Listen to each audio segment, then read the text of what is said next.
High, my name is Sadhana. Welcome to my channel. तर काय ना, आपण आपल्या भावना, इमोशन्स, फिलिंग्स ह्या गोष्टीचा इतका विचार करत नाही. परंतु ज्यावेळेस आपण आपल्याला कोणाचा राग येतो, द्वेष वाटतो, मत्सर वाटायला लागतो, हे जे गुण किंवा आपल्याविषयी कोणाला तरी तसं वाटायला लागतं, त्यावेळेस आपण विचार करतो की अरे याला का आपल्याविषयी इतकं कठोर वाटायला लागतंय. तर हे जे आहे ना, हे आपण काय करतो, आपण नेहमी त्या माणसाचा विचार करून जे फिलिंग्स आपण क्रिएट करतो ना, त्याच्यामुळे आपल्या मनामध्ये हे अशा फिलिंग्स यायला लागतात ते, किंवा एखाद्याचा द्वेष करायला लागतो, किंवा एखाद्याविषयी प्रेम पण वाटायला लागतं, चांगल्या भावना वाटायला लागतात. तर हे कशामुळे क्रिएट होतं, तर हे जे आहे हे क्रिएट होतं केवळ आणि केवळ आपण आपल्या फिलिंग्स काय त्याच्यामध्ये क्रिएट करतो. आता हे पहा, आपण आपलं सकाळी उठलं की आपण रोजचं रुटीन तयार करतो की आता हे बनवायचं, ते करायचं, मग अशा पद्धतीत दिवस आपला पूर्ण करायचा म्हणून. परंतु हेच जर आपण आपल्या कम्फर्ट झोनच्या बाहेर एखाद्या दिवशी वेगळं काही करायचं म्हटलं तर आपली धावपळ होते. ते कशामुळे होतं, कारण आपण आपल्या ब्रेनला तशी सवय लावलेली असते की रोज उठून आपल्याला हेच करायचंय म्हणून. आणि त्या सगळ्या सवयीमुळं, रोजच्या त्याच विचारांमुळं, रुटीनमुळं आपल्याला काय होतं, आपल्या ब्रेन एक त्या पद्धतीचं थिंकिंग करायला लागतं किंवा विचार करायला लागतं की आता हे अशाच पद्धतीचं वागायचं आणि अशाच पद्धतीचं करायचंय. तर ब्रेनला ती सवय नसते. परंतु जर आपण पहा, एखाद्या गोष्टीत आपल्याला रात्रीच्याला समजा आपण झोपताना एखादी गोष्ट आपल्याला उद्याच्याला काय करायचं याची एक रिप्रोग्राम करायला लागलो चांगल्या गोष्टीविषयी, तर पहा, हा जो बदल आहे ना, हा बदल आपल्याला सकाळी उठल्यानंतर बरोबर जाणवायला लागतो. कारण आपण झोपताना जो विचार करतो ना, किंवा आपल्याला आपल्या रुटीनपेक्षा वेगळं काहीतरी करायचंय, ह्या थिंकिंगने जर आपण झोपलो तर आपल्याला नक्कीच दुसऱ्या दिवशी वेगळा विचार यायला सुरुवात होतील, किंवा उठल्यानंतर आपल्याला वाटायला लागतं की अरे मला हे पण करायचंय बरं का, माझ्या रोजच्या रुटीनपेक्षा हे पण करायचंय. तर हे जे आहे हे आपल्या ब्रेनला आपण काय सांगतो हे फार महत्वाचं आहे, किंवा काय थिंकिंग देतो, काय फिलिंग्स देतो. बरेचदा आपण आहे ना आपल्या फिलिंग्सवर भर देत नाहीत, तर फिलिंग्स खूप महत्वाच्या असतात. आता किंवा एखाद्या दिवसभरात आपण पहा, एखादी घटना झाली आहे किंवा एखाद्या आपल्याशी बोललंय, त्या गोष्टीचा जर आपण म्हणजे प्रत्येक गोष्ट दोन बाजूच्या असू शकतात, दोन विचारांच्या असू शकतात. एखादी गोष्ट एखादा जण बोललंय आणि त्याला दुसरी पण एक बाजू असू शकते. त्या गोष्टीने विचार केला तर आपल्याला ती गोष्ट मोठी पण वाटत नाही, आणि जर आपल्याला किंवा वाईट वाटत नाही एखादी आपल्याला लागणार कुणी बोललेलं असलं तर आणि जर आपण विचार केला तर म्हणजे अरे मला असं का बोललं, मला असं का बोललं, असं जर आपण रिपीट स्वतःला सांगत गेलो तर मात्र ती रियालिटी व्हायला लागते की अरे ती फिलिंग्स खरंच खूप वाईट होती. तर हे जे आहे हे फिलिंग्सवरती आपण कधी भर देत नाहीत किंवा आपण लक्ष देत नाहीत, पण बऱ्याचदा ह्या फिलिंग्सच आपल्या भावना क्रिएट करतात आणि आपलं फ्युचर पण क्रिएट करतात. कारण आपलं फिलिंग्स काय आहेत आणि त्यानुसार आपल्या भावना काय आहेत, त्या भावनानुसार आपले विचार तयार होतात, त्या विचारांनुसार आपण आपली पर्सनॅलिटी तयार होते. तर हे जे आहे आपली पर्सनॅलिटी, आपली जे रोज आपण सांगतो त्यानुसार आपली पर्सनॅलिटी तयार व्हायला लागते, किंवा रोज जे रुटीन करतो त्यानुसार आपली पर्सनॅलिटी तयार व्हायला लागते. तुम्ही कधी बी बघा, आता समजा मला दिवसभरात एखादा व्हिडिओ बनवायचा, तर मला सकाळपासून विचार करावा लागतो की अरे मला माझ्या रुटीनपेक्षा वेगळं काहीतरी करायचंय, आणि ते करण्यासाठी मी ठरवते की पण की मला दुपारी बनवायचा आहे व्हिडिओ किंवा ह्या टायमाला बनवायचा आहे. परंतु काही करा, मला फक्त 6च्या पुढेच ती फिलिंग यायला लागते की अरे नाही आता पटकन आपल्याला व्हिडिओ बनवायचा. हे कशामुळे होतं, तर मी ते रुटीनमध्ये त्याच टायमिंगमध्ये विचार करण्याचं बसवलं, म्हणून माझा ब्रेन त्याच टायमाला थोडासा मला रिस्पॉन्स द्यायला लागतो. किंवा आता एखादी गोष्ट अशी पण असू शकते की एखाद्या विषयी आपल्याला काय फिलिंग्स येतात त्यानुसार आता आपल्याला ते माणूस आपल्याला रिस्पॉन्स द्यायला लागतं. कसं, समजा एखाद्या विषयी आपल्याला काहीतरी खराब फिलिंग आहे, किंवा एखाद्या विषयी आपल्याला अशी फिलिंग आहे की ते माणूस आपल्याला प्रत्येक वेळेस काहीतरी म्हणजे बॅड फिलिंग्स देणारच, किंवा काहीतरी असं बोलणार टुचून की ते आपल्याला मनाला 2-4 दिवस तरी वाईट वाटणार. तर माझ्याही आयुष्यात असं एक जण असं आहे, जवळच आहे, की जे मला नेहमीच म्हणजे फोन केला किंवा काही बी संपर्क आला तरी असं काहीतरी बोलणार की मला ते 3-4 दिवस तरी वाईट वाटणारच. तर असं जे आपल्या फॅमिलीमध्ये किंवा आपल्या जवळचं कोणीतरी असतं, तर बऱ्याचदा काय होतं, आपण काय करतो, त्या माणसाचा तशा पद्धतीत विचार करायला लागतो की अरे हे मला फोन करल, आता बरेच दिवस झाले हे मला फोन करल आणि मला बोलेल किंवा असंच काहीतरी फिलिंग देईल, आणि ते माणूस मला रिपीट सेम फिलिंग देतं.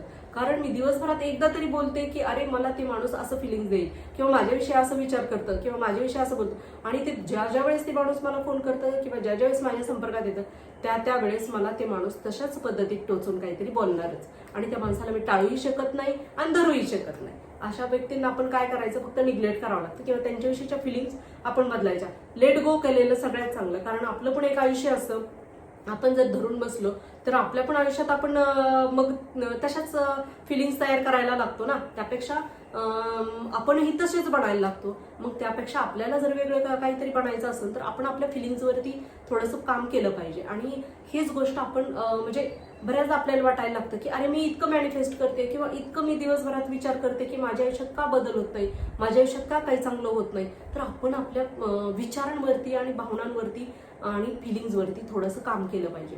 तर असं बऱ्याचदा होतं की आता काही कस्टमर असतात, ते कस्टमर येतात आणि आपल्याला काही जुन्या फिलिंग्स आपल्याशी शेअर करतात की अरे कसं त्यावेळेस तुम्ही माझ्याशी चांगलं वागले किंवा कसे आपले त्याच दिवशी आपले किंवा त्याच टायमाला आपले फिलिंग्स बदलायला लागतात आणि आपण एक वेगळीच एनर्जी घेऊन दिवसभरात काम करायला लागतो. किंवा सकाळी उठल्या उठल्या कोणीतरी आपल्याला म्हटले वा किती छान दिसताय, किंवा कोणीतरी म्हटलं वा तुम्ही हे तुमच्यामधलं खूप चांगलं आहे बरं का, खूप भारी बरं का.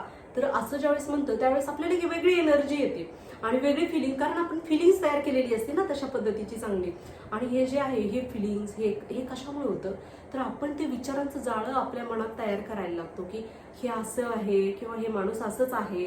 आता हे पा कधी कधी आपण समजा आपण प्रयोग जर करून पाहायचं म्हटलं तर आपलं कोणी पण एक जवळचं घ्या, त्याच्याविषयी आपण आहे ना जर फिलिंग्स तशा तयार करायला लागलो की आता समजा ते माणूस तसं वागणार हे आपल्याला माहिती आहे, एखाद्या वेळेस वाईट वागणार आहे किंवा चांगलंच वागणार आहे. आता एखादा कामगार आपला उशिरा येतो, आपल्याला माहिती तो उशिराच येतो, परंतु त्याला आपण काय म्हणणार, का रे उशीर झाला, प्रत्येक दिवशी म्हणणार. आणि हे आपण आपल्या मनालाच आपण सांगत राहतो नेहमी की हा सारखाच उशिरा येतो, हा सारखाच उशिरा येतो. पण जर आपण मनात थोडंसं आपण क्रिएट करायला लागलो फिलिंग्स की ठीक आहे त्याला 5 मिनिटं उशीर होतो, ठीक आहे जाऊ द्या, तर मग आपल्या फिलिंग्स पण बदलायला लागतात आणि त्याला आपण अजून एक्स्ट्रा चल तू सकाळी 5 मिनिटं आलास संध्याकाळी थांब, एवढं सहज बोलून आपण त्या फिलिंग्स बदलून आपण ते उपयोगात पण आणू शकतो की त्याचा एक उपयोग बी करू शकतो त्या फिलिंगचा. तर हे जे आहे हे फिलिंग्समुळे आपलं सगळं आपले इमोशन्स तयार होतात. आता समजा आपल्याला आयुष्यात आता आपल्याला वाटतं की अरे हे माणूस काय इतकं भारी आहे समोरचं किंवा कोणी पण, तर तशा वेळेला आपल्या काय इम्पल्स येतात की ह्याच्यामध्ये काहीतरी वेगळं आहे आणि हे जे वेगळे पण आहे हे आपल्याला का नको आणि हे जे आहे ते हे वेगळं विचार का करतात. तर झोपताना जर आपण विचार केला की काय बरं विचार करत असेल तो माणूस, की झोपताना तो काय स्वतःला रिप्रोग्राम करत असेल किंवा कसा दिवसभरात स्वतःविषयी किंवा आपल्या कामाविषयी विचार करत असेल, आणि हे जर आपण मनात आणलं तर त्या माणसासारखे मला पण फिलिंग्स पाहिजेत, मला पण त्याचे थॉट्स पाहिजेत तसे की मी माझ्या कामामध्ये इतका एक्स्ट्रा चांगला करेल. तर अशा ज्या फिलिंग्स आहेत किंवा अशा ज्या आपण स्वतःला रिप्रोग्राम जर करायला लागलो तर नक्कीच आपण भारी माणसासारखं फिलिंग्स करायला लागतो, नक्कीच आपण भारी माणसासारखं काहीतरी ऍक्शन आपल्याकडून केली जाईल, नक्कीच केली जाईल. तर ही जी ऍक्शन आहे, ही जी आपली पर्सनॅलिटी आहे ही डेव्हलप करायला आपण स्वतः पण थोडंसं आता ठीक आहे आपलं हे जे आहे आपलं फिलिंग्स किंवा इमोशन्स हे सगळं आपल्याला कधी कधी जेनेटिकली आलेलं असतं किंवा आपल्या परिवारासोबत आपण कसं मोठं होत आलोय आणि कसं वाढत आलोय त्या पद्धतीत आपल्या काही फिलिंग्स, काही भावना, काही आपले विचार म्हणजे होतातच. ते शेवटी एक नियम बनत चालतो फॅमिलीचा, जसजशी मुलं मोठे होतात किंवा आपण पण वयानं वाढत जातो तसतसे की असंच वागायचंय, हेच नियम आहेत आपल्या घरात, हेच असे. परंतु हे जे आहे ह्याच्या विपरीत जर एखाद्या कोणी जर काहीतरी केलं किंवा ह्याच्या विपरीत विचार करायला लागलं तर आपल्याला ते फिलिंग्स नको वाटायला लागतात. का तर आपली एक फिलिंगची एक विचार बनलेला असतो, विचारसरणी बनलेली असते की नाही हे अशाच पद्धतीत आपण वागलं पाहिजे. परंतु जर आपण कम्फर्ट झोनच्या बाहेर गेलो नाही, आपण जर थोडंसं काहीतरी वेगळं केलं नाही तर वेगळं काही आपल्या आयुष्यात घडणार नाही. तेच तेच तेच तेच आपण रिपीट करत राहतो.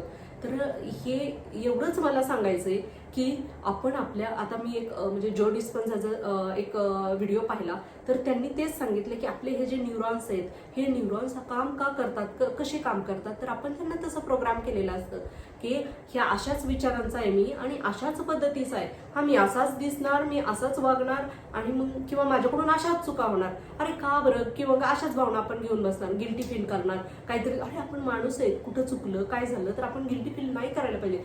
गिल्टी फील करून जगणं सगळ्यात आपल्यासाठी खरंच खूप खराब आहे. कारण गिल्टी फील करत ठीक आहे चुकलं ना तर स्वतःला माफ करायला पाहिजे. आपण बऱ्याचदा खूप गिल्टी फील करत जगत राहतो, म्हणजे कोणाच्याही बाबतीत तसं होतं. आणि हे जे आहे जो डिस्पेन्साने सांगितलेलं की आपण आपल्या न्यूरॉन्सला चांगल्या पद्धतीत रिप्रोग्राम करू शकतो. तर हे खरंच म्हणजे मला पण ते चांगलं म्हणजे जास्त फील व्हायला लागलं किंवा जास्त चांगलं वाटायला लागलं की अरे आपण हे पण खरंच असं करू शकतो. आणि आपण इतका खोल विचार खरंच करत नाही, परंतु ते करायला पाहिजे. आपण आपल्या विचारांवरती काम करायला पाहिजे. आता आणि हे पहा, आता मी म्हणजे माझ्या छोट्या मुलाशी डिस्कस करत होते. छोटा म्हणजे 7वीला आहे. तर त्याला मी सांगत होते की अरे आपण असं म्हणजे आज मी वाचल्या म्हणून मला थोडीशी ती भावना त्याला सांगायची वाटली. अरे आपण काय करतो, रोज असं प्रोग्राम करतो स्वतःला, रोज असंच करतो, रोज असंच वागतो. थोडंसं आपण काहीतरी वेगळा विचार करायला पाहिजे, आपल्याला पण मोठं व्हायला पाहिजे. तर ज्यावेळेस मी असं त्याच्याशी शेअर करायला लागले त्यावेळेस ते म्हटलं आज नक्कीच काहीतरी तू वेगळं वाचलेस. कारण मी दिवसभरापेक्षा म्हणजे नेहमीच्या पेक्षा वेगळं काहीतरी बोलत होते ना त्याच्याशी, तर त्याला पण ते वेगळंच वाटायला लागलं त्याच्यामुळं. तर हे जे आहे, कारण मग तो उच्च विचार वाटायला लागला किंवा काहीतरी वेगळं वाटायला लागलं ना. परंतु जरा असं आपण रोज काहीतरी चांगल्या गोष्टी ऐकल्या, चांगली एनर्जीचं ऐकलं, तर ती एनर्जी आपण आपल्या मुलांपर्यंत, आपल्या फॅमिली मेंबर किंवा कोणीही असू दे आसपास, त्याच्यापर्यंत नक्कीच पोहोचतो आणि नक्कीच काहीतरी वेगळं होतं. आणि हे मी बऱ्याचदा पाहिलेलं आहे. सकाळी जर मी म्हणजे पहिले पण असं करायचे, मेडिकलमध्ये जर जायचं असलं ना, तर सकाळी मी उठून आहे ना बऱ्याचदा विचार करायचे की आज मला दिवसभरात काय काय करायचंय किंवा कोणाशी कसं वागायचंय किंवा गिऱ्हाईक आलं तर कसं रिस्पॉन्स करायचंय. आणि त्याचा इतका फरक जाणवायचा. माझ्याकडून तसं आणि तसंच काम केलं जायचं. आणि मी टार्गेट ठेवायचे की आज दिवसभरात मला इतकं इन्कमचं मला टार्गेट पूर्ण करायचंय. तर बऱ्याचदा ते टार्गेट पूर्ण झालेलं असायचं किंवा त्याच्यापेक्षा जास्त झालेलं असायचं. परंतु काय होतं, आपण काय करतो कधी कधी हे आपण स्वतःला म्हणजे माइंड आपलं तसं बनवतो. कधी कधी आपण खूप शार्प असतो किंवा कधी कधी पण बऱ्याच आपल्यावरती कधी कधी असं डिप्रेशनची वेळ येते किंवा काहीतरी घटना असतात ते आपल्याला डिप्रेस करतात. तशा वेळेला आपण ते आपले जे म्हणजे आपली जी ती शक्ती आहे किंवा पॉवर आहे ती गोष्ट आपण विसरायला लागतो. तर ते आपण आहे ना स्वतःला थोडंसं नेहमीच तयार करायला पाहिजे की अरे म्हणजे काही वाईट गोष्टी पण होऊ शकतात किंवा इतकं आपण आपल्या भावनेच्या ह्याच्यात नाही गुंतलं पाहिजे खोल ह्याच्यामध्ये की कोणीही आपल्याला किंवा कोणतीही परिस्थिती आपल्याला इतकी खाली किंवा इतकी डिप्रेस करू शकत. तर नेहमी आपण भावनावर, थिंकिंगवर आणि आपल्या इमोशनवरती थोडंसं काम केलं पाहिजे. आज एवढाच मेसेज होता. थँक्यू.